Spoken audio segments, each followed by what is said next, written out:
Friends, welcome to our சேனலுங்க. இன்றைக்கி வந்து ப்ரௌன் சுகர் யூஸ் பண்ணி எப்படி கோல்டு காஃபி செய்யலான்னு பார்க்கலாம் வாங்க. நான் வந்துட்டு அதுக்கு காஃபி பவுடர் வந்து 2 டேபிள் ஸ்பூன் எடுத்திருக்கேங்க.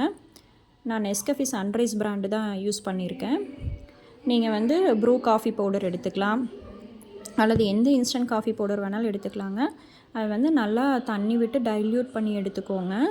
அப்போ தான் நம்மளுக்கு வந்து காஃபி வந்து கச்சாப்பில் இருக்காது. நல்லாவே தண்ணி விட்டு டைல்யூட் பண்ணிக்கோங்க. அப்போ தான் பிளண்ட் பண்ணுறக்கும், மிக்சியில் போட்டு பிளண்ட் பண்ணுறக்கும் ஈஸியாக இருக்கும். அடுத்து வந்து நான் சாக்லேட் சிரப் 2 டேபிள் ஸ்பூன் எடுத்திருக்கேங்க. ஹர்ஷீஸோட சாக்லேட் சிரப் பிராண்டு தான் நான் யூஸ் பண்ணியிருக்கேன். நீங்கள் எந்த பிராண்ட் வேணாலும் யூஸ் பண்ணிக்கலாம். ஆனால் இந்த சாக்லேட் சிரப்பு தான் வந்து நம்மளுக்கு கோல்டு காஃபிக்கே நல்லா டேஸ்ட்டு கொடுக்குங்க. அடுத்து பார்த்திங்கன்னா, நான் பால் 1 டம்ளர் எடுத்திருக்கேங்க. நல்லா காய வச்சு ஆற வச்சு 10 to 15 மினிட்ஸ் நல்லா ஃப்ரிட்ஜில் வச்சு கூல் பண்ணி எடுத்துக்கோங்க. ஐஸ் க்யூப்ஸ் எல்லாம் சேர்த்த வேண்டியதில்லை. நீங்கள் ஒரு 10 நிமிஷம் பாலை ஃப்ரிட்ஜில் வச்சிங்கனாவே நல்ல கூலிங் இருக்கும். அந்த கூலிங்கே போதும்.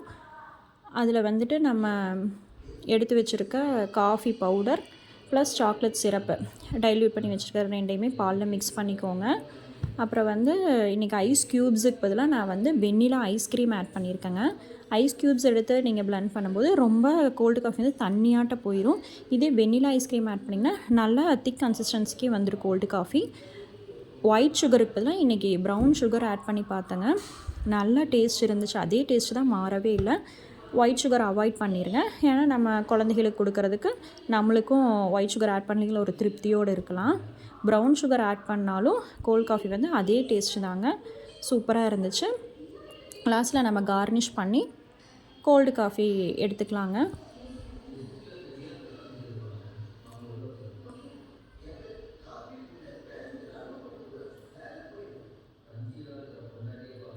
அப்படியே நம்ம அடித்து வச்சுருக்கேன் இந்த கோல்டு காஃபி ஊற்றிட்டு மேலால் நம்ம காஃபி பவுடரை வந்து மேலே ஸ்ப்ரிங்கிள் பண்ணி விட்டு குடிச்சிங்கன்னா செம்ம டேஸ்ட்டாக இருக்குங்க.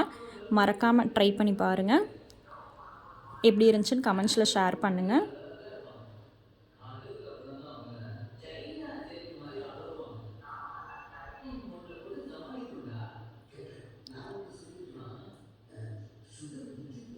இன்றைக்கி நம்ம எடுத்துக்கிட்ட இங்கிலீஷ் வேர்டு என்னென்னு பார்த்தீங்கன்னா ஹெர்மிட்னா துறவின்னு அர்த்தங்க.